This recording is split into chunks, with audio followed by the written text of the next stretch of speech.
Welcome to that 80s show, a show. Oh, I went very soft very quickly there. A show that celebrates music made 40 years before Hop Hop Spinnekop. Huh. Imagine. The song of the South African summer. How many times did you hear it a day, Dori? Not much, eh? Remember, I don't listen to radio. I live in the West Rand, Dori. Oh, you must have just heard it streaming from the windows. Constantly. And you know what? Kurt Darren is like one of the... Kurt Darren. No one listens to Kurt Darren. Fuck you. He's a phenomenon. Everybody listens to Kurt Darren. We've spoken about it before. He's got a song called The 80s.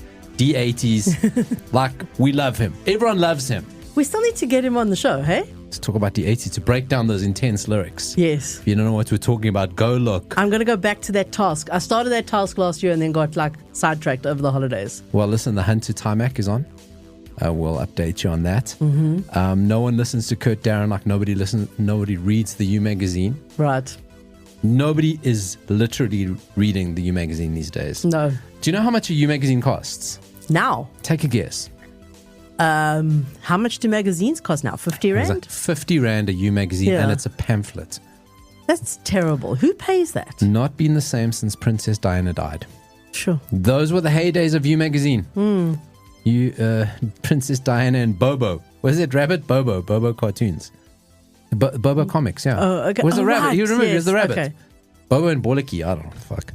Anyway, no one listens to Kurt Darren, reads the U magazine, or listens to that 80 show, evidently. Mm-hmm.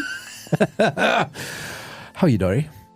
I'm tired, Paulo, because I am old and I went to a concert. Ooh, tell me more. I'm going to Robbie Williams this weekend. I'm fucking literally, he does Rock DJ, the music video, he rips his skin off. Mm-hmm. I'm so excited. I want to rip my skin off.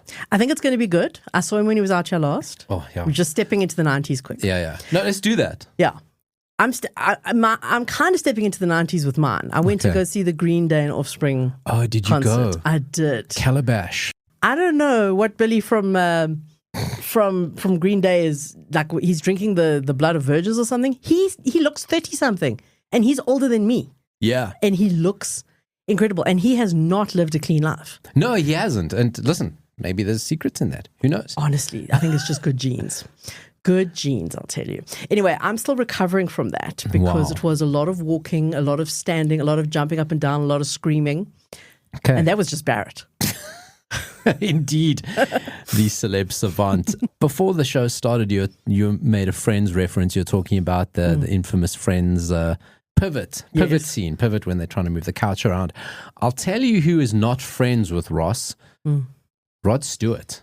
Okay, Ross and Rod. Ross and Rod. Now, Ross, played by David Schwimmer, played Ross. He's promoting his new TV show, Goosebumps, which is on Disney Plus. I wouldn't watch it. Kids love the book. Is that based on the book? Yeah, it's based on the book. It's kind of like a new one. I don't know. Okay. I don't know. It's not something that I'd watch. Not really something in my world. You know what the stuff in my world, what that I consume. Nothing nearly as clean and wholesome as Goosebumps. No, not at all. And he's out promoting it. He's on Colbert this week, and he said that when he was 18 years old, he served Rod Stewart with divorce papers when he was divorcing his wife, Alana Hamilton. Right? Was that like a student job that he was like a runner for a law firm or something? So his mother had a law firm called Arlene Coleman Schwimmer, and she was a big-time celebrity divorce lawyer, or she was a big-time divorce lawyer in LA. Okay. And she handled a lot of celebrity divorces, of which included Elizabeth Taylor and Roseanne Barr. So she now gets Ross, or David Schwimmer, to say, right, you got to hunt around, look for Rod Stewart. The guy, how do I know who Rod Stewart is? Blonde mullet, probably a fur coat, okay? Definitely a fur coat. He's the guy. Sunglasses. Followed him around Boots. And popped out and said, you've been served, and served him his divorce papers. Does Rod Stewart remember this? Like, does he remember the person who did this? This is the inquisitive thing, because you're going, Rod Stewart, like this didn't happen last week. David Schwimmer didn't suddenly become famous. Friends at one point was the biggest anything in the history of the world. And we know Rod Stewart did watch Friends because he said some not nice things about Jennifer Aniston at the time. He said he didn't find her attractive. She's not gorgeous. He found her homely. okay, of which he had to send her flowers and said, I'm really sorry. I don't know. Right? She shouldn't have cared because the rest of the world finds her gorgeous. Exactly. So I wouldn't have cared. She didn't care, who knows? But so he definitely knows of Friends' existence. And also he's probably sitting there. I mean, Rod Stewart writes, celebrities get divorced. You're going to remember that a law firm called Schwimmer, which is not the most common surname, handled your divorce, and that guy's David Schwimmer. How old was David Schwimmer when he did this? He was 18, so the maths And checks how old was he out. when he started on Friends? So I'm trying to think of how similar he might have looked. So here's the thing. In 1984, he was 18, okay, working for his mom's law firm. And then Friends came out probably about 10 years later. But I think, wasn't it? Actually, you're right. Right. David Schwimmer, though, is a very distinctive looking guy. And I imagine that he looked old when he was younger. Yeah. That's why he looks great now, because he's all this. So he's a very distinctive looking guy. He's not a guy. So I'm just going, Rod Stewart would have watched Friends. We know he watched Friends. And we're going, that is convenient. And has all these years has never come up to him and said, did you serve me divorce papers? Weird. It is weird. It is very strange. But I do say the funniest thing about Rod Stewart, right? So he's a big football fan. And often they'll get him to do the draws for the FA Cup. So after the last match round of the FA Cup, they'll get some celebrity to take the little colored balls out the what do they call it, tombola, to choose who's playing who, right? And they got him on. The one time they got him on, he was so trashed. It was, and having the time of his life. It was he was doing little magic tricks with the balls. Is there a video of this? Oh no, there is a video. Let me pop that up on that 80 Show SA Facebook page. I want to watch that. First mention of the Facebook page, probably not last mention. Check it out. Everything we talk about on the show is on there. And he is having the time of his life. And the producers are like, you can see the presenter and everybody is so on edge because they're like, is he just going to, like, it's funny. It's unpredictable. We don't know what he's going to say. What is he going to do?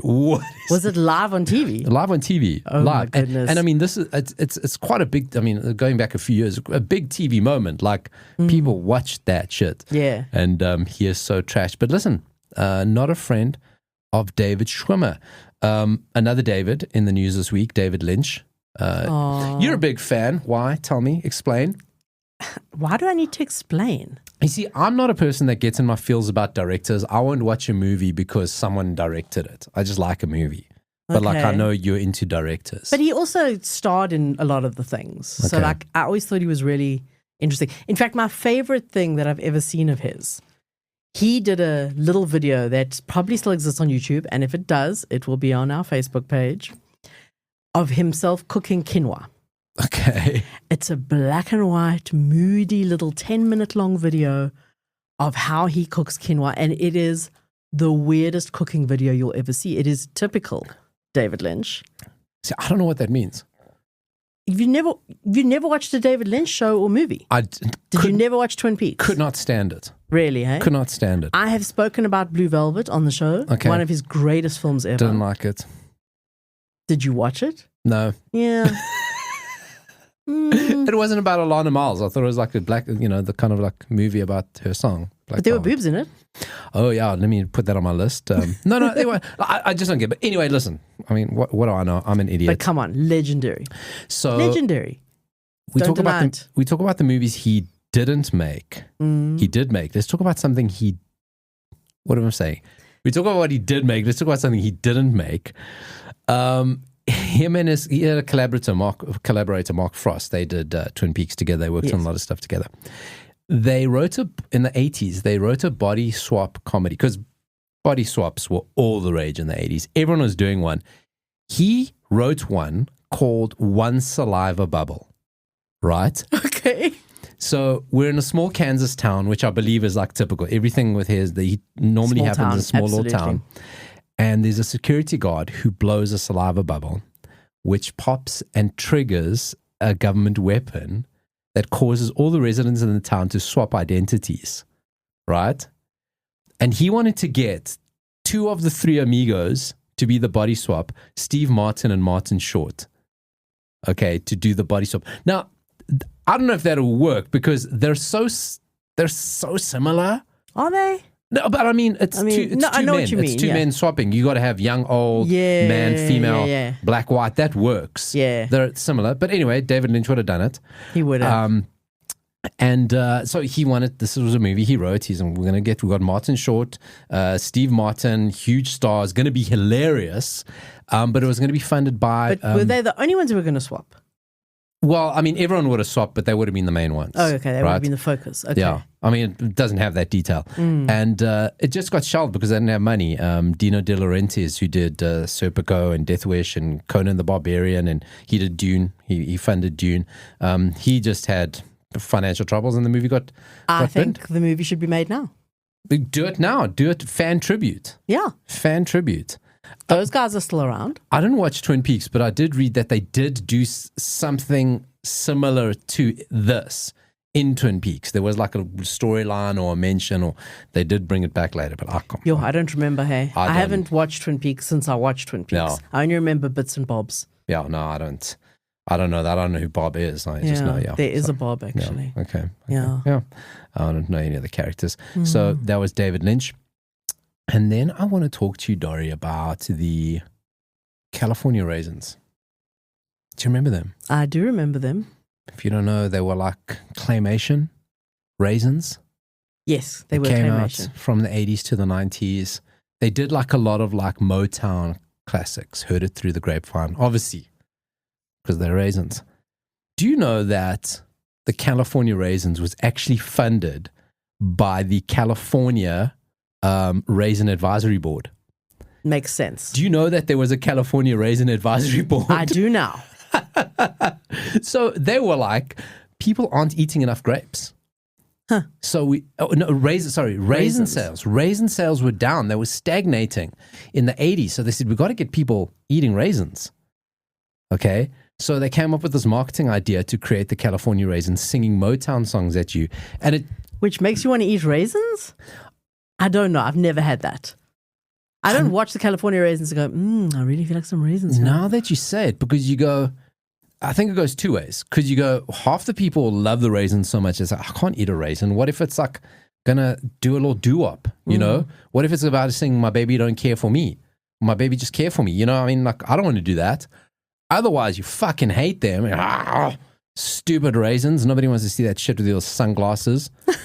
Right? Remember that sunglasses? Yeah, they did. They had little dances. Very aggressive about little animated raisins, but okay. Well, I'm saying it's 50. Yes. It really is a 50-50 like, hit. I don't see how that marketing ploy worked at all. It worked phenomenally well, Dori. Really? Phenomenally well. I mean, at one stage, California Raisins, so much merch. They had a Saturday morning TV show. They did kind of like a semi-real-life animated claymation show. They had video games. They had a comic book. Yes, but did it make people buy more raisins? Made them, I don't know. Raisins are still around. So obviously it did. You know? It obviously worked somewhere. Yeah. Okay? Strange. But that's not the funny quirk, Dori. Because what if I told you that the California Raisins gave rise to modern day hip hop and gangster rap? I would say, what are you talking about? Okay, so there was a struggling producer called Brian Turner. He loved hip hop, but he was brought in to help produce California Raisins, right? Produce the music. And a whole Milli Vanilli thing, because I don't want to be the one calling this out, but I don't think the Raisins were singing. I mean, where are the real California Raisins? Okay. Because we all know the Raisins were a front and there was a group of people behind it singing. I mean, this could blow the music industry wide open. Were they grapes? No, because raisins are wrinkly, grapes are smooth. So you'd want the smooth, good-looking ones and the wrinkly people singing, right? This is huge. This is a controversy of Milli Vanilli proportions, right? Okay. So let's find them, release the real California Raisins. But anyway, Brian Turner, he was music producer, but he loved hip-hop. Okay, but just couldn't break in and nobody was buying into hip-hop. It was the early 80s. No one's going to like that music. So the money he made out of California Raisins, he started a record company called Priority Records, and one of his first acts that he signed was N.W.A. Huh. Right? Wow. Exactly, wow. So then he got N.W.A., And then after that, he collaborated with Jay-Z on his first album. It all comes full circle. So literally raisin hip hop, from California. So what a crazy story, Dori. Okay, you don't have to ask me at the end of the show. That's the craziest thing I learned today. You don't know what I got coming up. Oh, okay. You have no fucking idea what I've got that is coming true. up. It is early yet. Non-story Gremlins 3 has been announced that they will start making it. It is are slated to be released, but they don't give. Listen to this. No details, no release date, no confirmation, no nothing. No it cast. just goes, we do have a script. It is in our thoughts. We're going to make it. And I mean, threatening. Who was the cast of Gremlins, actually?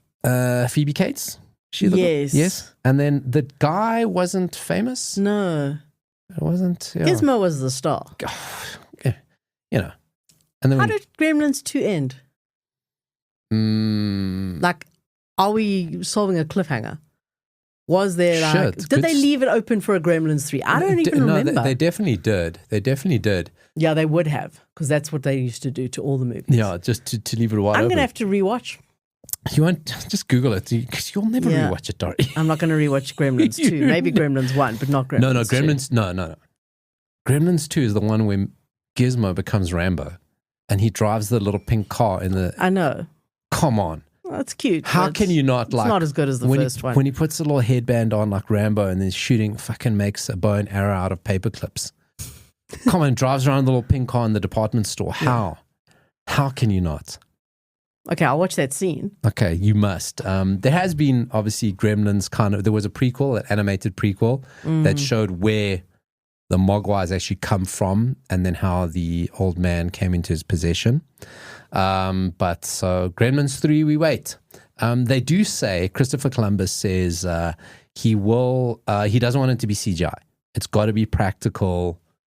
Is he Chris Columbus or Christopher Columbus? Christopher Columbus, because I'm sure he's Christopher, but that's the explorer.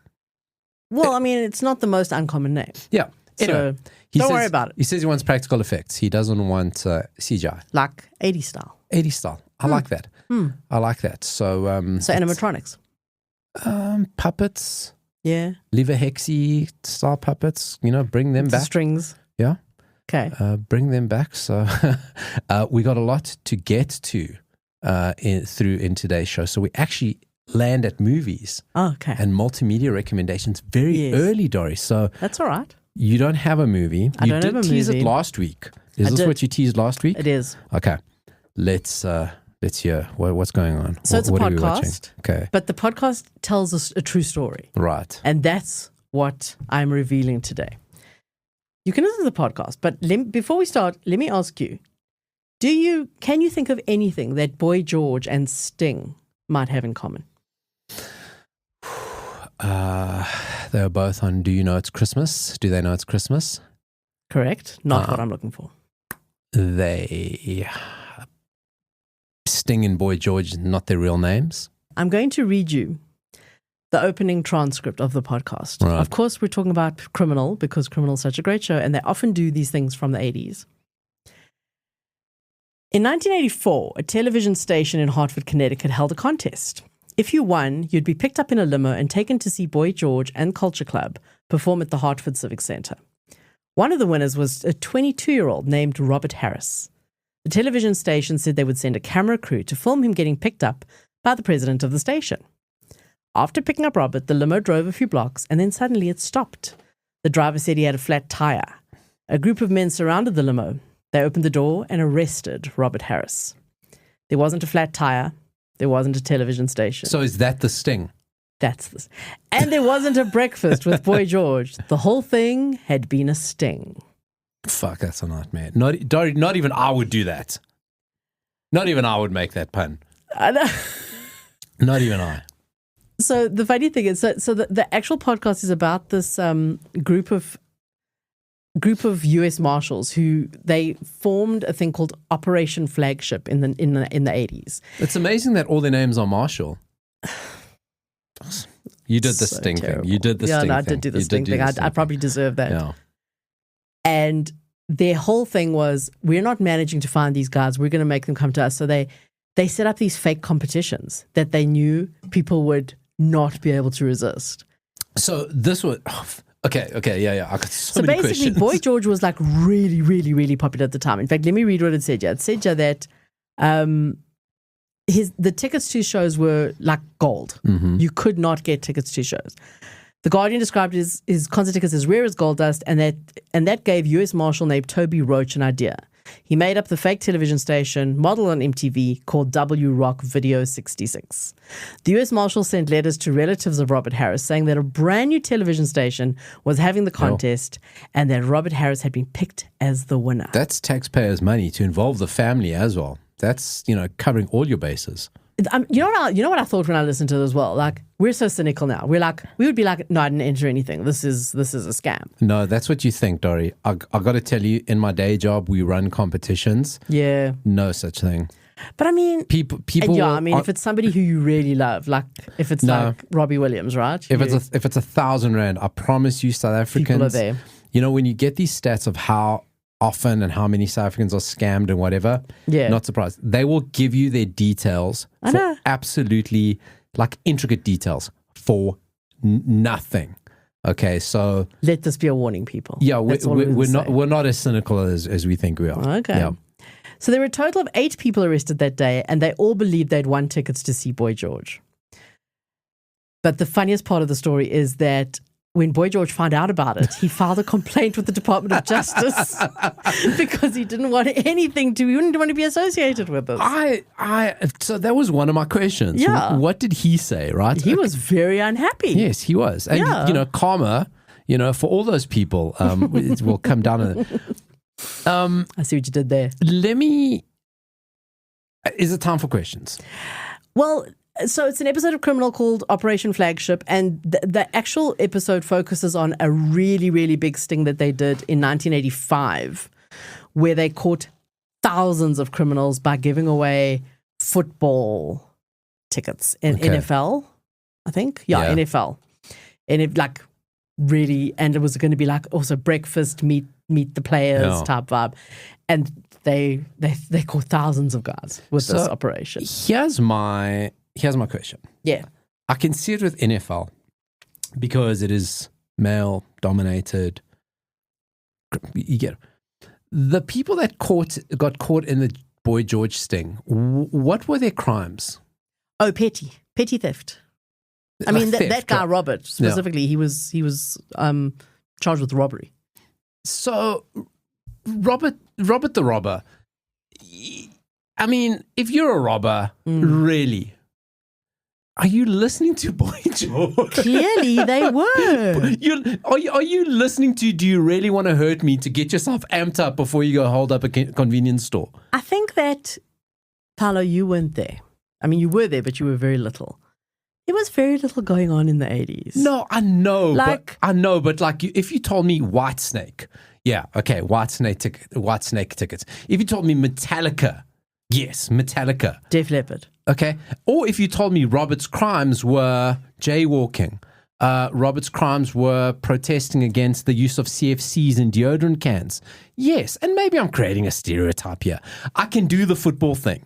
Because, hey, we're macho, we're guys, we're football, NFL, gridiron, great. A lot of those guys were petty criminals as well. So they arrested a bunch, but then had to let a bunch of them go. Okay, but football I can get. Yes. And I would get any other band. Freaking Boy George. Really, you deserve to go to jail for being a criminal who listens to Boy George. I love Boy George. It's not criminals. I go to Spotify playlist, music for criminals. I was trying to think, who else could they have used in the sting? It was 1985. Who were the biggest bands? And this is also America. Boy George was very UK. That's what I'm saying. It's so very odd. So who was the biggest thing? I mean, I think Michael Jackson, probably. Michael Jackson, I can see. Like I say, Whitesnake, I can see. Metallica, I can see. That I can see. Were they that big in 1985 already? Were they not later 80s? But I mean, still though. So, not Boy George. Depeche Mode. Even they're too British, too kind of not macho. Listen, well done to them. They did very well. They did. But I'm kind of going like, what kind of criminal are you that Boy George is your go-to? Like driving the getaway car, listening to friggin' Karma Chameleon. I love it. I think it's a great mental image. All right. Well, it is. It is. I mean, you know. Come on, isn't that a great story that you didn't know had happened in the world? No, it's a fantastic story. I'm just so disappointed with those criminals and their taste in music. You know. Okay. But I suppose it goes to the Kurt Darren thing. You know, everyone listens to something. Oh, we're criminals. We hate Boy George. Actually, we secretly love Boy George. And that's how he got caught. That's how he got caught. Well, now imagine how embarrassed he is. That's embarrassing shit. Because at least if you say, well, geez, they offered me tickets to N.W.A. That's cred. You know, okay, cool, that's fine. Offered me tickets to Boy George. Shit, that's a different thing. I say, ooh, guess who's spending the night with Bubba? Okay, you're an easy target. Fresh meat. That's called Criminal. The podcast is called Criminal, and the episode is called Operation Flagship. And yes, it's a great podcast. Do us a favor, after you listen to this podcast, wherever you're listening to it, go and type in Criminal. Our show will probably come up again because this is a criminal use of this platform, but then you'll probably find Criminal, the podcast, thereafter. So I have got another movie. This week I've gone back, a bad movie, terrible movie, but I've gone back to the genesis of this, of where I go, what were they thinking? How did they have a career after this? We all make dumb decisions when we were young. We're kind of back in that space. Okay. Excellent. I speak to you about another director. Do you know of a director called Ken Russell? I do. Okay, right. What movies did Ken Russell make? Didn't he do...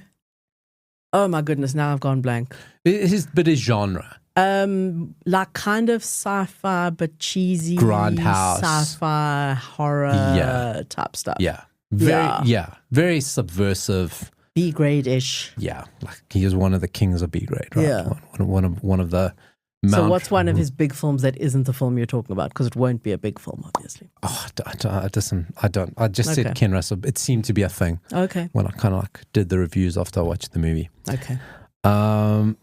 So it's a movie that was based on a novel by Bram Stoker, but Ken Russell basically looked and said, I actually don't like anything of it.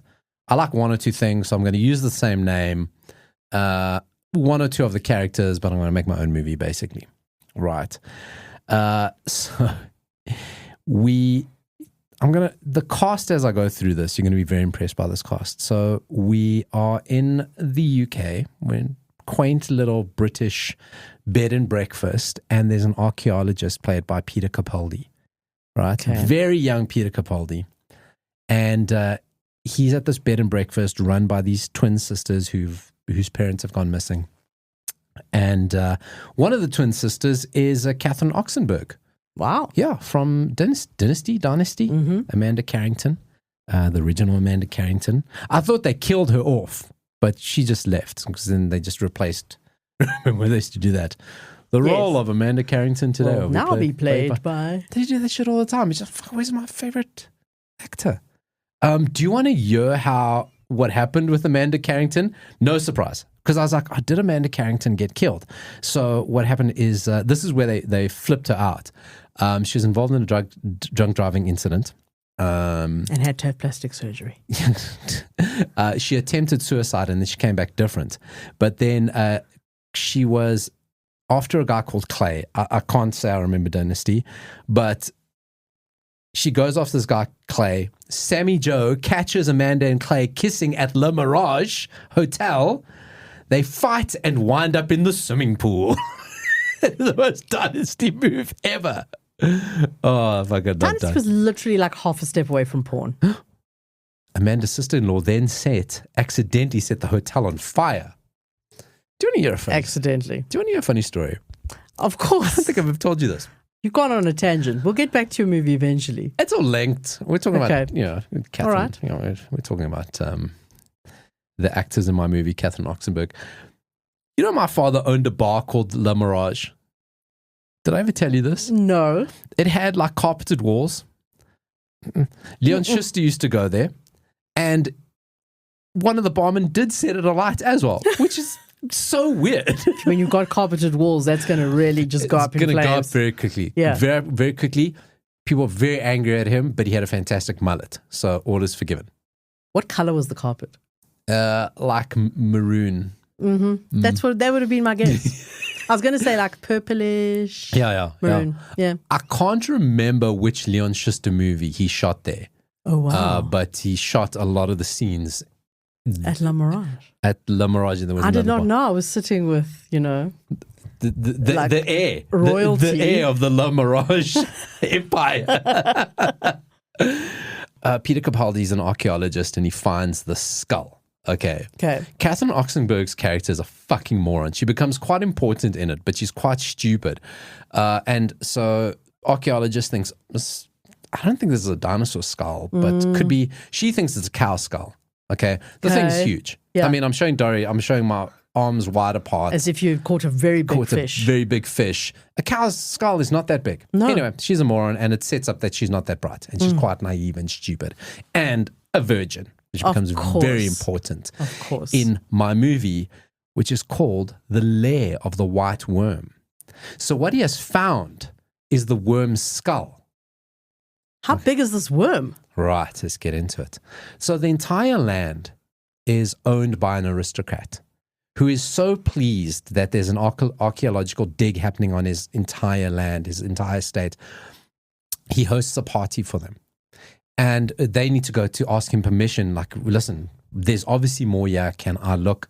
And he goes, of course you can look, because my family's history is steeped in this worm. And I got to tell you, steeped in the worm. It's confused because it's not a worm. It's derived from the German word for dragon, which sounds like worm, right? Okay. So it's actually a dragon. That makes more sense if it's a huge skull. Doesn't look like a dragon when you eventually see it. It's a worm. The aristocrat is played by a very, very, very young Hugh Grant. Wow. Who is the most Hugh Grant has ever been. They must have said to him after this movie, you've really got to tone down the Hugh Grantness. Okay. Because what you see as Hugh Grant, like real peak Hugh Grant, he's like changed in the past few years. He tries to be less Hugh Grant. Now. Yeah. We're talking like Notting Hill. Way before. This is weddings. 1988. Yes, but I'm saying that's like the Hugh Grant that we think of. Prime Hugh Grant. This is more than that. More Hugh Grant. Even Hugh Grant must look at that guy and go, it's like somebody impersonating Hugh Grant. That's how Hugh Grant is. I recently listened to an interview with him. He is very self-deprecating. I know, he's fucking hilarious. He is so funny. He's fantastic. He really is. The man survived getting a blowjob with a prostitute and became even more popular. Right? Even more popular after that. He is the Trump of the UK. Oh, no. I love Hugh Grant. Okay. So, what year is this? 1988. 88. Yeah. Okay. So even for Catherine Oxenberg, she wasn't unknown. She had come off Dynasty by now. She had been fired from Dynasty. Well, she says she left. So this is Hugh Grant just before he now he does his crossover. The famous, yeah. I think what he did, what was the one? Was it 4 Weddings? It was 4 Weddings. That wasn't the other one before where he with the signs. With the signs? We saw the one with the signs, the Christmas one with the signs. We had a whole bunch of people. People are going crazy right now. But anyway, I know which one you mean. I think that one. Anyway, the one with Bill Nye. Yes, exactly. And the girl with the chin. Those people. Those people. Signs. We all know. Everyone knows what it's talking about. Shut the fuck up. So, he goes, "This is fantastic." They're all happy. You can now go search. Love Actually. Love it. Thank you. Cheers. No, I think Love Actually came later. Could have been after. Anyway. Yeah. Hugh Grant is more Hugh Grant than Hugh Grant has ever been in this movie. I can't wait. I'm so going to watch it. Oh, yeah. Fuck. It's fantastic because it's actually a comedy. It's so funny, this movie, especially Hugh Grant. I'm going to read some of the lines he says just now. Okay. I'm not even going to try to do them in a Hugh Grant voice. No, don't. But it's just like they're so Hugh Grant. And so anyway, Peter Capaldi and the one sister, not the dumb one, they're busy walking home and then they see a car driving to the estate next door. And she goes, that is so weird. That woman never comes home. Okay, something strange is up. As they get home, a policeman's there and he says, I've got some news about your missing parents. I found your father's watch at the estate next door. Ooh. And she goes, well, I just saw the woman arrive home. He goes, right, I'm going to go investigate. Policeman goes, while he's snooping outside, he gets bitten by a snake. Right? Woman next door, who is played by somebody you'll know as well, Amanda Donahoe, who showed up in LA Law. You'll recognize her from LA Law. She's one of the main lawyers. Shortish hair. she's now playing this woman who owns the estate. She says, this is terrible. She's very seductive, very sultry, very sexy. Okay. She says, come, let me tend to your snake bite. By sucking it out, she sucks out the venom. Where was he bitten? On the leg. Okay. But let me tell you something about this movie, right? There is no subtlety in the innuendo. I'm sure not. Okay? Everything that can be made phallic is made phallic. Anything you can make about sucking, blowing, moisture is done with intention, with which it is meant. So it turns out that she is a high princess, high priestess, goddess, snake goddess vampire who now has come back to feast, and she needs to keep living, sacrifice a virgin, of course, to the snake worm dragon, right, so that she can carry on living while she's going to lose her power. Makes perfect sense. Okay, so hilarity ensues until she tries to find a virgin.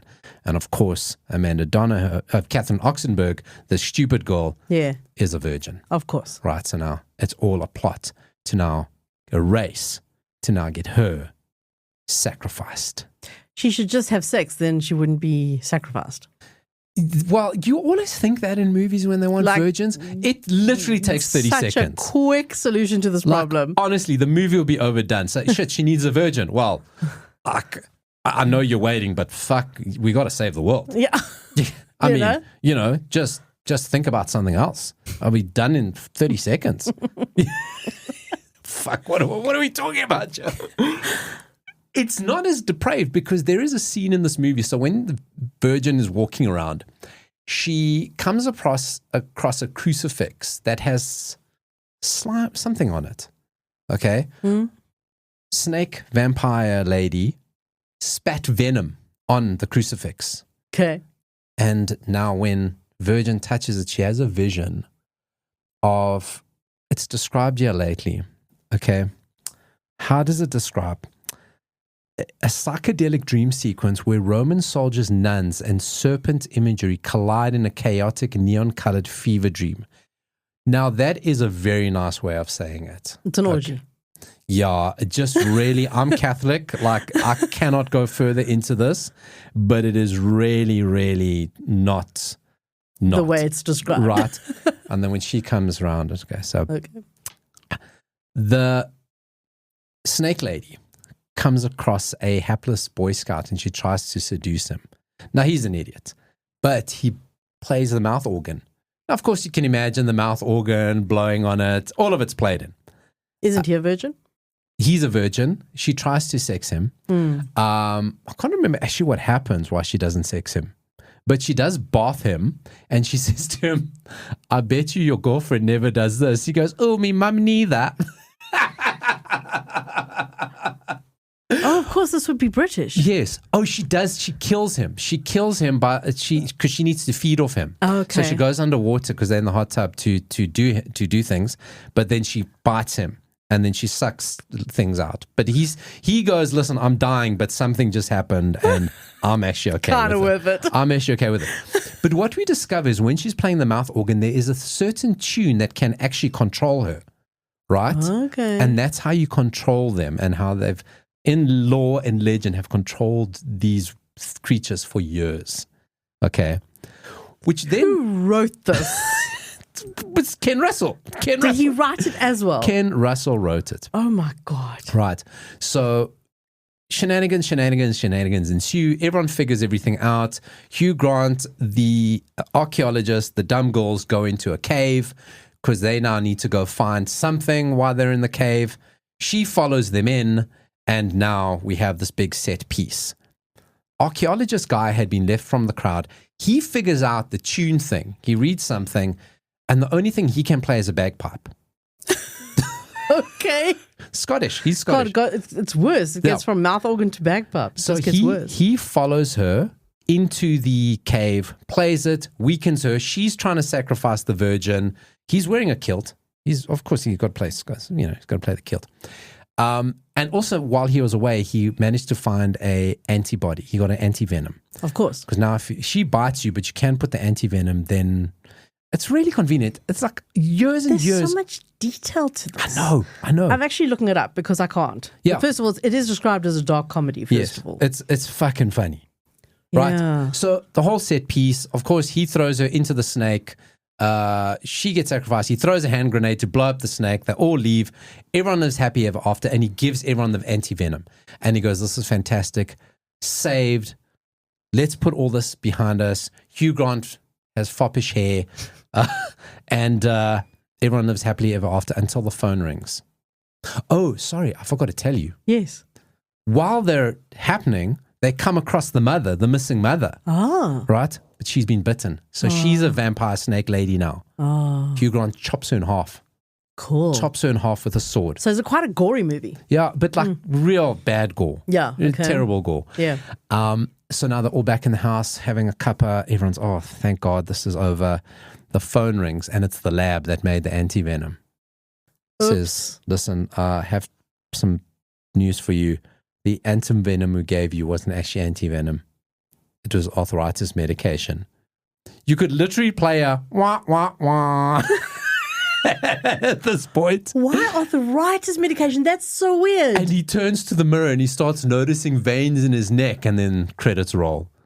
Why arthritis medication? It could have been anything. Could have been, we miscalculated the anti-venom. Exactly. We made a mistake. The formula's wrong. Yeah. Arthritis medication. Plus side, you're not going to have arthritis. Well, not when you're a vampire snake person. Oh, now you're a vampire snake person. You can bend, no glutes, your knees, climb stairs, doing all useful. the things. Very useful. Some of the quotes that I loved in this movie. So there is a point where Hugh Grant shows up in his military uniform to go speak to the lady of the manor. So he is Lord James Dampton and she is Lady Sylvia Marsh. And he says to her, do you have children? I said I wouldn't do the Grant Tuesday, the Hugh Grant thing. She's got this manor. She has no furniture. So they're lying on beanbag type things. As you do. He says, do you have children? And she says, only when there are no men around. Wow. And this is just after she sucked off Boy Scout mouth organ guy. What are we talking about? I feel like I've entered a Twilight Zone. I'm telling you, I can't actually wait to watch this movie. Is so Twilight Zone-ish, right? The lady Sylvia Marsh, who is the vampire snake woman, she does not like God. And this is kind of her big monologue. Fancy praying to a God who was nailed to a wooden cross, who locked up his brides in a convent. Did they really enjoy themselves? Poor little virgins in the dark. And then in penance for their sins, indulging in flagellation till their bodies wept tears of blood. Captive virgins in the hands of an impotent God. Dionin, which is the God in this movie, will have none of that. That is hectic shit. I mean, I don't think I can enter church, or I should enter church constantly just for reading that. You know what I mean? I think you need to go and do confession after that. I do. This movie is so bonkers, batshit. Give us the title again. Lair of the White Worm. I don't think I've ever heard of it. No, it's hilarious because it's Hugh Grant's first movie. Like I say, he is. At what point one of the sisters goes in shock. She goes, "Ooh, me spotted dick." Isn't that a delicacy? Fuck knows. It is. Probably, but it's also a delicacy. Also a chance to say dick. Yes. And it was, like I say, in this movie, they know what they're doing. Loads of innuendo. They know what they're doing. So it sounds highly entertaining and silly and gross. Kind of things I enjoy. It really is. Listen, a lot of movies I say to I just want you to know about this. I would really encourage you to try and watch this, or at least watch a lot of clips. But I think it's one of those, you're going to watch so many clips, you may as well just watch the whole movie. It is really, I will make an effort. Silly. The version on YouTube doesn't have the kind of dream sequence scene. Okay. No, that sounds like it has to happen. And rightly so. Like, I think if you can find descriptions of what it is, it's very hectic. I don't want to say it myself for fear of lightning strikes, but it's quite hectic. But it's a bonkers movie. Watch it with an open mind. But it is really funny.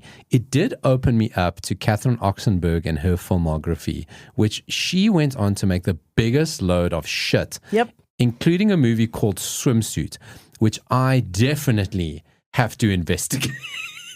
And she did another one called Trench Coat in Paradise.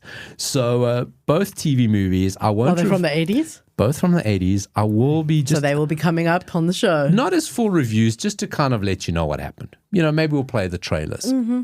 Sure. But I want to hear all about them. I will be watching Swimsuit. Do you not worry about that. You have outdone yourself this week. Every week, I feel under pressure now. I feel under pressure. You really delivered. That was something. I've got one for next week. Keanu Reeves movie. Oh, a Keanu Reeves movie. Yeah, so pretty good. I'm under pressure now. I do have something in the pipeline, but it's not going to compare with what you have. It's fine. It'll be unique in its own way. I got something I found yesterday. I wish I'd found it earlier so I had time to do my own. Mm-hmm. But coming up, what I'm going to do. This guy had a genius idea. Okay, so funny. He's a Gen X. His name just goes by Mike, and he's got a 15-year-old daughter. He said, recently I asked my daughter Annie who the teen heartthrobs of her generation are. So Jacob, Robbie, and Timothy Chalamet. I know him. So he got thinking. He goes, how would my daughter react to the heartthrobs of the 80s, 90s, and 2000s? Okay. So I have tried this, by the way. So he decided to ask her. Yes. So I'm only going to go through the 80s ones. Yeah. Her comments are hilarious, right? So they do, what's the swipe left, swipe right? Which one's good? I don't know. I don't either. So I'm not going to read that bit of it. So he went through 80s heartthrobs. So he starts with Kirk Cameron. So there's a nice picture of Kirk Cameron. Now, Dori, forget what Kirk Cameron is like now. I know. I used to think Kirk Cameron was very cute in the 80s. Such a heartthrob, so cute. He was very cute. Like blue eyes, curly little hair. Nice smile. Like really boy next door like this. So he shows her a picture. She was in growing pains. She's like, no thing. He looks like a teacher, the kind who tries to be friends with all the kids and rates him 5 out of 10. Okay. That's because he looks like the guy from Glee. Kinda. Oh, maybe. Kinda, yeah. Maybe that's why. Next up, yes. Dori. Oh, so I've done this. Let me interject. This is Rob Lowe. Right. When Unstable came onto Netflix, featuring Rob Lowe now. Yes, with his son. With his son. Mm-hmm. I had to show my child what Rob Lowe looked like in the 80s. Right. Now, because they were like, wow, he's really good looking for like an older guy. And I'm like, hold my beer. Showed them pictures from St. Elmo's Fire, etc., etc. They were blown away. Blown away. Prefer him now or then? They said, look, he's aged very well, but obviously, like, you know, because it's a teenager, you know, the younger the better. The younger version. But yeah, I mean, definitely has aged remarkably well. Looks better now. Okay. I mean, but that's probably my opinion, I think. That I think he looks better now. Yeah, I suppose because we're older as well. But he was absolutely beautiful. No, he was ridiculously gorgeous. Like ridiculous. Yeah. Like he's good looking now. He is gorgeous. Like that's the word. So she says, I feel like I know this guy somehow. Mm-hmm. I don't like his black hair. It doesn't suit him. And I don't like the stubble thing he has going on. But he has potential. To which the father said, did you just say Rob Lowe has potential? Of which she was quite right because... Yes, because he did. You know. And maybe that's where the kid thinks she knows him from, is that she's watched Unstable. Well, she actually realized, and it's a running theme, she recognized him from The Outsiders. Oh. So she goes, hold on, he was in The Outsiders. And also he was in, what was it, Brothers and Sisters, which I never watched. Yeah. So like more recent things as well. Well, look, and he's in Parks and Recreation and that. Yes. So she probably, but she recognized him in this from The Outsiders. Okay. She said he is good looking, but looks weird in that picture. So maybe a bad picture. Okay. I mean, it's not a terrible picture. Not a terrible picture. I've seen better. The pictures. Picture from St. Elmo's Fire. Just always go with it. With his hair a bit longer, the earring. Just go with it. I think that's the thing. Yeah. So she gave him 7 out of 10. Okay. Not bad. Not bad at all. Michael Schuffling. Now, immediately... I know who he is. He was in 16 Candles. Yeah. Exactly, yeah. So the nerdy kid. He's not a name... No, he's the handsome kid. Oh, he's the handsome guy. Molly Ringwald was... Oh, right. That's who she loved. Right. Now, he won't immediately pop to mind. Because he didn't go anyway. No, he didn't really. No. But for 16 Candles, he was huge. Everyone loved him. He was in Tiger Beat, Teen Pop, whatever. Her response was, he looks okay. He kind of just looks like a guy. His face is a little pointy. But she gives him 8 out of 10. Yeah. Okay. Okay. Corey Haim. Okay. Yeah, I was always a Corey Feldman, not a Corey Haim. Yeah. Sea dog. Okay. Oh, we got to check out what he's up to. Yeah, I haven't checked in on him for a couple of months. So next up, he shows her Corey Haim, of which she, not ever, did not like his cat ears. And he just looks like some guy should have to sit next to in math class. He's super normal looking. Yeah, I kind of agree with that. He is. I don't get the thing about him. I never got Corey. I never got the maybe because he was so normal looking. Maybe. I don't know. Maybe that was, when you... But Corey Feldman was very different looking.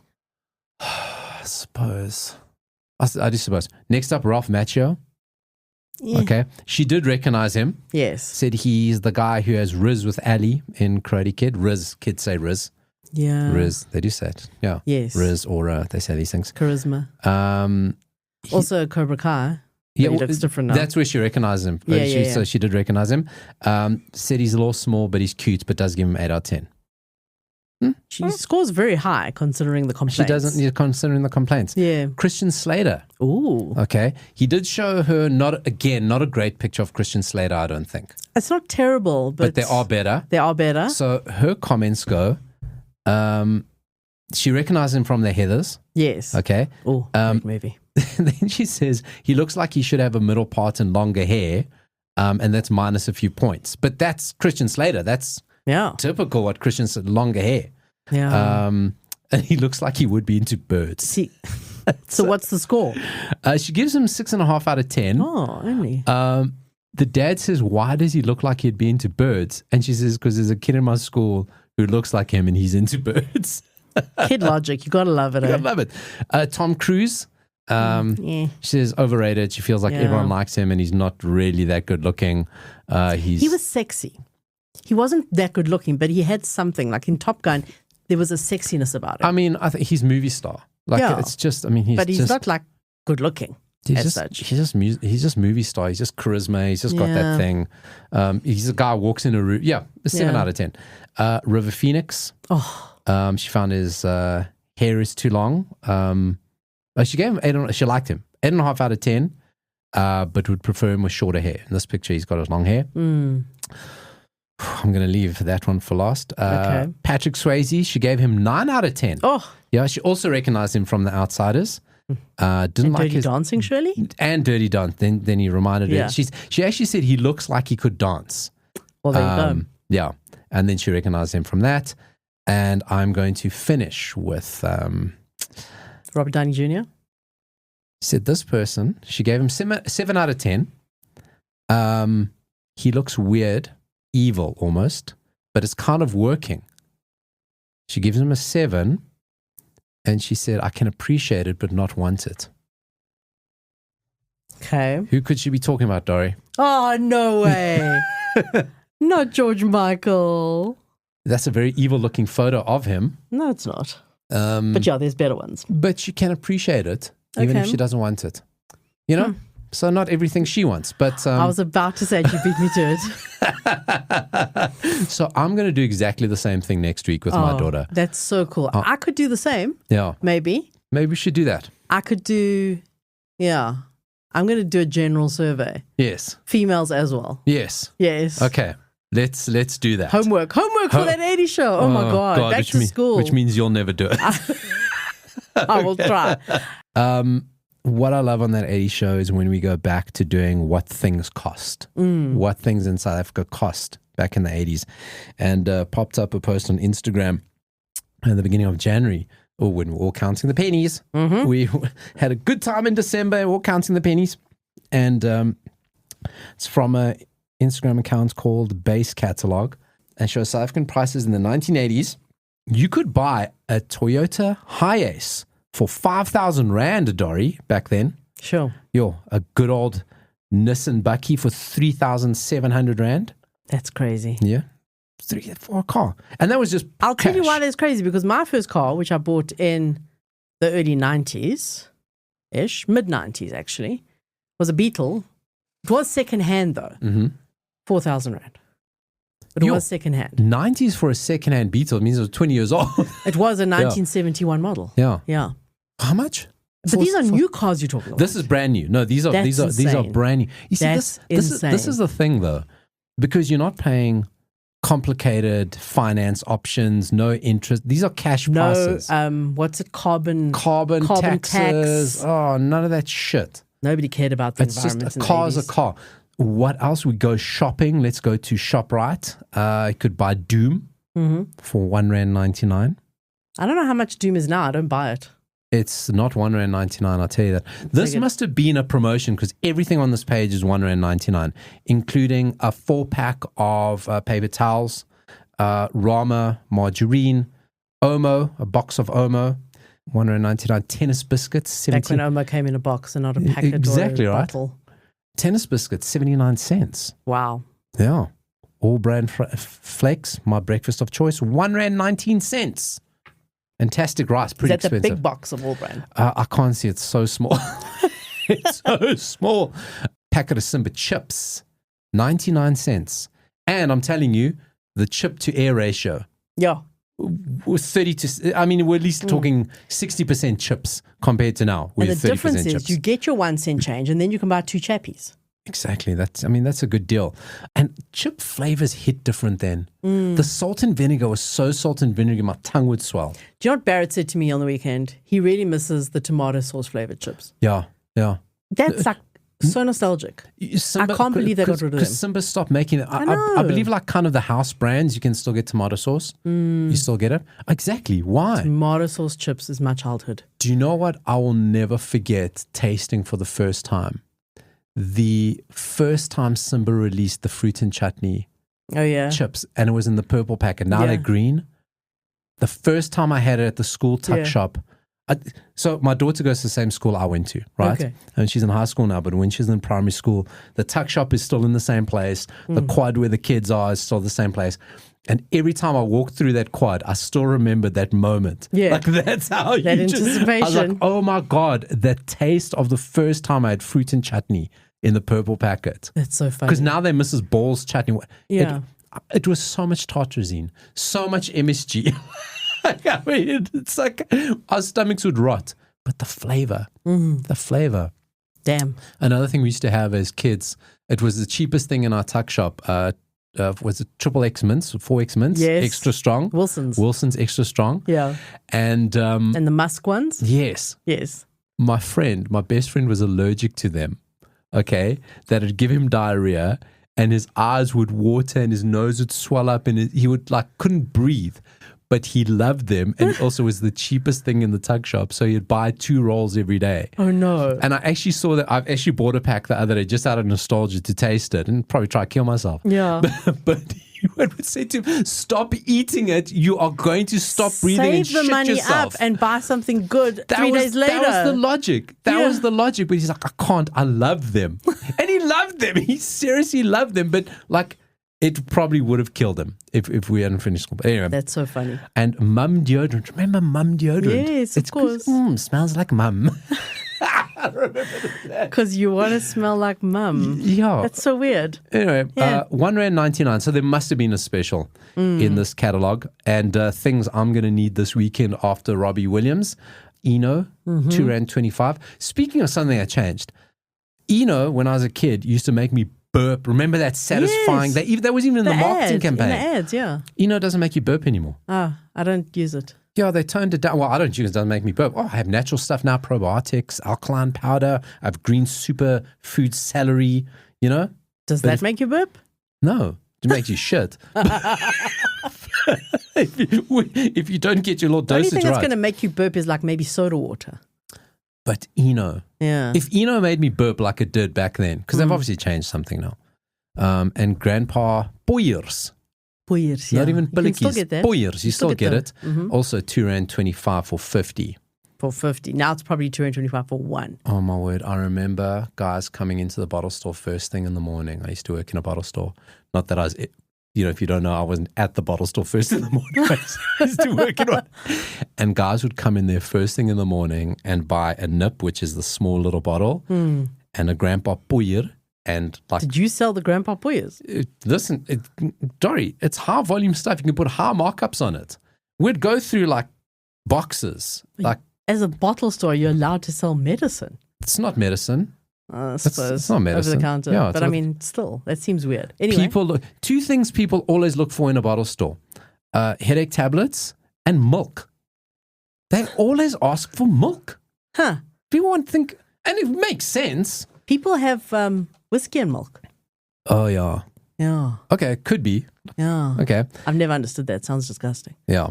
And listen, they had a buy a scoop at Bacchus supermarket where you could buy 6 350ml bottles of Pepsi for R1.99 as well. 6 for R1.99. That's pretty big. That's a pretty good deal. Good deal there. It's Pepsi. Ew. No, it's actually not that bad.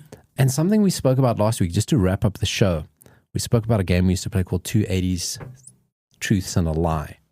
Shamelessly stole the concept where I read 3 factoids to Dori. Yeah. And she needs to identify 2 of them are true, 1 of them is a lie. And we stopped playing because 80s are just so ridiculous. I really couldn't tell. You really can't tell, but I've got 3 here for you. 2 of these are true and 1 is a lie. Number 1, Mr. T would turn down movie roles because the script didn't have enough respect for his gold chains. Now, if you know the story about Mr. T wears gold chains, was symbolic for him, a reference to slavery and how he controls the chains that his forefathers were in. He wears gold chains as a symbol of that, but then he stopped wearing them. But he had turned down movie roles because they didn't respect his gold chains and wouldn't let him wear them. Sounds legit. Number 2, Eddie Murphy's stand-up comedy tour in the 80s, Raw and Delirious, in the week of Donald Trump's inauguration, was partially funded by Ronald Reagan. Okay, remember they were on the whole say no to drugs drive back then? Okay, Ronald Reagan was the celebrity president. Number 3, Prince recorded a brand song for Pepsi called Uh-huh. Not Uh-huh, Uh-huh. I think it was Uh-huh. Mm-hmm. But it was never released because he had a relationship with Coca-Cola and they instead re-recorded it with Ray Charles. So Mr. T turning down roles because they didn't respect his chains, Eddie Murphy being funded by Ronald Reagan, or Prince recording a song for Pepsi that was never released. I think the Prince one is a lie. The Prince one is true. Wow. 50-50. I'll tell you why I thought that, because Michael Jackson did stuff with Coca-Cola and they were like mortal enemies. So Prince would flip between the two. So he would do some tours sponsored by, and this was the Pepsi got him, and then they found out that his tour was being sponsored by Coca-Cola. Yeah. And then they pulled the plug. But he did for both, which is weird because you wouldn't think Prince would do brand stuff. Yeah. Kind of like against him. Yeah. So that one's true. Wow. Are we Mr. T or Eddie Murphy? I mean, they both sound like plausible in a weird way. I'm going to say Mr. T's a lie. Mr. T's true. Eddie Murphy's a lie. Was not funded by Ronald Reagan at all. Okay. Okay. So that has been That 80 Show. Everything we spoke about on the show can be found That 80 Show SA Facebook page. Dori Sting Boy George. Me showing Hugh Grant a worm. You said very early on, you called very early on your favorite thing that you would have heard in the show. Yes. Still, the California Raisins, you still stand in that? Yeah. Inventing gangster rap? Yeah. I don't even know if that was the thing that you said. I just kind of looked back. I might not have. I can't remember either. I don't think you were that impressed by the David Schwimmer, Rod Stewart thing. And actually, it might have been that. Was it the David Lynch thing? Who knows? So many things. We'll have to go back and listen, just like you are listening now. Exactly. That 80 Show, SA, Facebook page. Like it, and then go listen to Hop Hop Spinnekop because you know you want to. It's been over an hour since you last heard it. It's criminal. Criminal charges.